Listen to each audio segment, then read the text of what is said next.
जब भी गाड़ियों की बात होती है तो भाई कार लेने का हम सभी सोचते हैं, बट आज भी कार काफी लोगों के लिए एक अफोर्डेबल ऑप्शन नहीं है। और आप उन्हें अफोर्ड कर भी ले तो भाई उन्हें कहीं पे पार्क करना, ट्रैफिक इतना ज्यादा है। तो ऐसे में एक टू व्हीलर भाई बहुत ही तगड़ा ऑप्शन है हम सभी के लिए। अभी तक हमारे पास में कुछ ही ऑप्शंस थे, जैसे मैक्सिमम लोग एक्टिवा लेते थे, स्कूटी ले लिया करते थे पेट्रोल वाली। बट भाई आजकल इलेक्ट्रिक गाड़ियां आने लग गई है, ओला की, एथर की, भाई बहुत सारे ऑप्शंस है। इसमें फीचर्स तगड़े मिल रहे हैं, रनिंग कॉस्ट कम है। तो ऐसे में कंफ्यूजन बन जाता है कि भाई एक एक्टिवा पेट्रोल स्कूटी खरीदे या फिर एक इलेक्ट्रिक स्कूटी खरीदनी चाहिए। प्राइसिंग की बात करें तो भाई आज के जमाने में एक्टिवा जैसी स्कूटी भी आपको 95,000 के अराउंड देखने को मिलती है। भाई इलेक्ट्रिक के साइड में आपको हीरो वगैरह की भी इलेक्ट्रिक स्कूटीज देखने को मिलती है जो 56,000 के अराउंड आती है। बट इसके अंदर में आपको उतनी ज्यादा रेंज नहीं मिलती, फीचर्स कम मिलते हैं। वही थोड़ा प्रीमियम साइड में अगर आप देखेंगे तो यहाँ पे आपको मिलता है ओला, एथर, चेतक की तरफ से बहुत सारे ऑप्शन। ये यूजुअली 1 लाख के ऊपर ही आपको देखने को मिलेंगे। और इन सब में से हमने ओला की S1 को चूज किया है क्योंकि ये थोड़ी सी पॉपुलर है सबके मुकाबले। दोनों गाड़ियों के लुक्स की बात करेंगे ना तो भाई जो एक्टिवा है वो आपको थोड़ा बोल सकते हो स्टैंडर्ड सा लुक देती है। मतलब अगर आप स्कूटी के बारे में सोचते हो तो एक्टिवा ही दिमाग में आती है। इसमें ऑल ओवर मेटालिक बॉडी मिल जाती है एंड जो कुल मिला के डिजाइन है ना वो कोई भी एज के बंदे को सूट करती है, चाहे वो एक टीनेजर हो, मेल हो या फीमेल हो या फिर कोई एकदम ओल्ड एज इंसान हो। एक्टिवा जो है वो सभी को सूट कर जाती है। भाई ओला S1 की बात करें तो भाई कुल मिला के जो लुक है ना यहाँ पे थोड़ा सा फ्यूचरिस्टिक सी वाइब देता है। मतलब जो एजेस है, जो कट्स है, वो मतलब बहुत ही स्लीक एंड फ्यूचरिस्टिक सा आपको डिजाइन ओवरऑल मिल जाता है। काइंड ऑफ बोल सकते हो जेन जी लुक देने की कोशिश की है। स्पेशली हमारे पास में जो ऑरेंज कलर है वो थोड़ा और ज्यादा ही जेन जी वाइब देती है। मतलब यंग लोगों के लिए ज्यादा सूटेबल है ये कलर। इवन इसमें कुछ और कलर ऑप्शंस भी है, जैसे कि गोल्डन कलर आता है, इवन इसके साथ में मैट ब्लैक आपको देखने को मिलता है, साथ ही साथ यहाँ पे व्हाइट भी है। और टोटल भाई 11 कलर ऑप्शंस है और कुल मिला के ये कलर्स भी थोड़ी सोफिस्टिकेटेड वाइब देते हैं। बट आई विल फील कि अगर आप थोड़े ज्यादा एज के बंदे हो तो एक्टिवा मतलब ज्यादा सूट करती है, मतलब अंकल टाइप के जो लोग हैं। Ola is like kind of odd, मतलब उतनी लोग अभी उसके लिए अडेप्टेड नहीं है उसके लुक्स के लिए।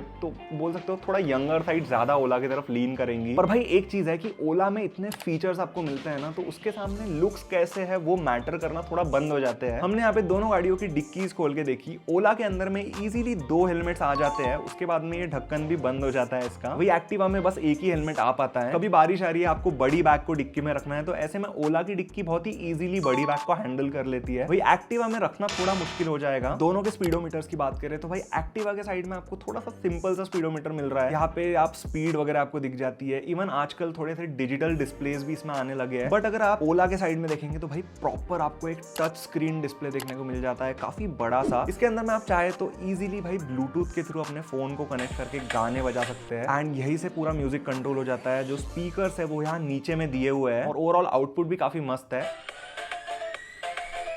इस डिस्प्ले के थ्रू आप एक क्लिक में डिक्की को खोल सकते हैं। इवन यहाँ पे एक फुल फ्लेज मैप आपको मिल जाता है जो डेफिनेटली यार बहुत ही मस्त लगता है। नेविगेट करते हुए आपको बार बार फोन चेक नहीं करना पड़ेगा। यही से आप पार्टी मोड जैसी चीजें ऑन कर सकते हैं, जिसे दबाते ही भाई इसके लाइट्स वगैरह ब्लिंक करने लगते हैं, साथ में गाने बजने लगते हैं। इवन यहाँ पे पार्किंग लाइट ऑन करने का भी ऑप्शन मिलता है और साथ ही साथ यहाँ पे अलग अलग टाइप के आपको व्हीकल साउंड के मोड्स मिल जाते हैं। जैसे अगर आप एक क्लिक करेंगे तो ये फटफटी जैसी आवाज करने लगेगी, वही एक क्लिक दबाएंगे तो एकदम फ्यूचरिस्टिक गाड़ी वाली वू वाली आवाज आने लगती है। इवन नॉर्मल स्कूटी वाली आवाज भी मिमिक करने की कोशिश करती है एंड ओवरऑल मजा आता है। मतलब जैसे आप एक्सेलरेट करते हैं इसकी आवाज ज्यादा होती है, कम होती है। अब गाड़ी अगर चालू करना है तो एक्टिवा में आपको भाई चाबी लगाना पड़ता है। वही ओला के साइड में भाई कोई चिंता नहीं है। एक तो आप चाहे तो यहाँ पे पासकोड डाल सकते हैं अपने 6 डिजिट का एंड उसके अलावा आप अपने फोन से भी इस गाड़ी को अनलॉक कर सकते हैं, जो डेफिनेटली यार बहुत ही तगड़ी चीज है। और सबसे इंपॉर्टेंट चीज आता है गाड़ी चलाने का एक्सपीरियंस किस में बेटर है। देखो हमने दोनों ही गाड़ियां साइड बाय साइड चला के देखी। सबसे पहले तो भाई हमने यहाँ पे स्पीड टेस्ट करके देखा, दोनों गाड़ियों को फुल थ्रॉटल करके स्पीड में भगाया। जो ओला थी ना वो शुरू में थोड़ी पीछे रह जाती है। आई डोंट नो इसमें टॉर्क या फिर जो इनिशियल बूस्ट वो कम मिलता है, बट एंड तक आते आते ओला ही भाई एक्टिवा के आगे निकल जा रही थी क्योंकि इसमें टॉप स्पीड ज्यादा मिलती है। इसमें अराउंड 9500 की टॉप स्पीड मिल रही थी। भाई एक्टिवा के अंदर में 80-85 पे ये पीक आउट कर जा रही थी। बट जब नॉर्मली गाड़ी चलाने की बारी आती है ना तो पर्सनली यार मुझे ना एक्टिवा थोड़ी बेटर लगती है। ओला के अंदर में ना हल्का सा लैग आपको देखने को मिलता है एक्सेलरेशन में। ये 1 से 2 सेकंड का लैग है। जैसे आप अगर फुल थ्रॉटल करते हैं गाड़ी एकदम से भागती नहीं है। भाई एक्टिवा के अंदर में भाई एकदम आपको फील होते रहती है पूरी गाड़ी। जैसे ही आप थ्रॉटल करेंगे गाड़ी भागने लगती है। जो ओवरऑल मतलब पावर है वो ज्यादा फील होता है एक्टिवा के अंदर में क्योंकि ये पेट्रोल इंजन है। भाई ओला के अंदर में बोल सकते हो थोड़ा सा मतलब डिले फील होता है पावर के अंदर में। स्पेशली इवन लो स्पीड में गाड़ी चलाने का एक्सपीरियंस मुझे एक्टिवा में बेटर लगा। भाई ओला हाई स्पीड में बहुत तगड़ी चलती है। पर यहाँ पे सभी लोग पूछेंगे कि देती कितना है, मतलब माइलेज कितना निकल के आ जाता है गाड़ियों का। एक्टिवा की बात करेंगे तो 40 से 45 का माइलेज मिलता है आपको 1 लीटर पेट्रोल के अंदर में। भाई ओला S1 की बात करी जाए तो 1 एक चार्ज अगर आप करते हैं तो ये इजीली आपको 85 टू 90 किलोमीटर की रेंज देती है। ओला में आपको बस 25 पैसे लगते हैं 1 किलोमीटर चलने के, वही एक्टिवा में अराउंड 2.75 रुपीज आपको देना पड़ेगा 1 किलोमीटर के। और ऐसे आप देखेंगे तो पेट्रोल के कॉस्ट बढ़ते जा रहे हैं, तो ओला मतलब काफी पैसा वसूल आपको फील होगी। पर आपका पैसा तभी वसूल होगा ओला में अगर आप गाड़ी को उतना ज्यादा चलाते हैं। अगर आपकी लो रनिंग है ना, तो ऐसे में दोनों ही गाड़ियां ऑलमोस्ट सेम आपको पड़ेगी। जैसे अगर आप 5 साल तक ये दोनों गाड़ियों को 40,000 किलोमीटर चलाते हैं, तो एक्टिवा में आपका 1 लाख रुपए का टोटल पेट्रोल जाएगा। वही ओला में 5 साल में बस 10 से 15,000 की इलेक्ट्रिसिटी लगेगी। पर एक्टिवा के साथ में ओवरऑल आपको रिलायबिलिटी मिलती है। मतलब जैसे अगर आप किसी लॉन्ग टूर पे जा रहे हैं, आपका आना जाना है 100-200 किलोमीटर, आप इधर उधर ट्रैवल करते हैं इंटरसिटी के बीच में, तो ऐसे में आपको भाई बहुत सारे पेट्रोल स्टेशन देखने को मिल जाते हैं। वही ओला के तरफ में भाई आपको चार्जिंग स्टेशन इतने इजीली मिलेंगे नहीं उस हाईवे पे। एंड इवन चार्ज करने के लिए भी टोटल 5 घंटे लग जाते हैं इससे फुल्ली। इवन दोनों गाड़ियों का अगर ब्रेकडाउन हो जाता है तो ऐसे में एक्टिवा को रिपेयर करना बहुत ही ईजी है। आपको जगह जगह मैकेनिक्स मिल जाते हैं। भाई ओला के लिए भाई आपको प्रॉपर सर्विस सेंटर ही लगेगा, क्योंकि भाई ईवीज को रिपेयर करना अभी भी सबको नहीं आता, स्पेशली रिमोट एरियाज में। इवन 5 साल के बाद में ओला के अंदर में आपको बैटरी चेंज करना पड़ता है। एंड इसका अगर आप करंट कॉस्ट देखेंगे तो 87,000 के अराउंड है ये। तो ऐसे में भले ओला में 10-15 हजार का ही खर्चा आता हो इलेक्ट्रिसिटी का, बट आपको over the period of time 5 साल के बाद में बैटरी इसकी चेंज करनी पड़ेगी। हाँ, यहाँ पे कुछ चीज ये भी है कि जैसे जैसे ईवीज ज्यादा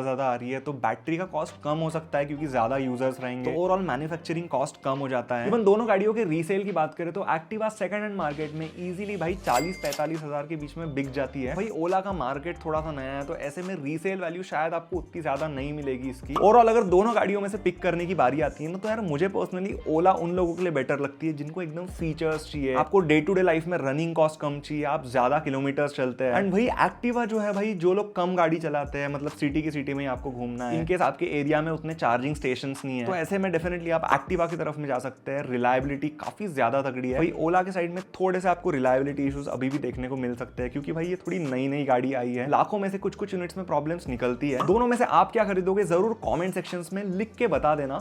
और ऐसी वीडियोस के लिए आप मोस्ट टेकी को सब्सक्राइब कर सकते हैं, और वीडियो पसंद आई हो तो लाइक भी कर ही देना। सो थैंक्स फॉर वॉचिंग, और अगले वीडियो में मिलते हैं।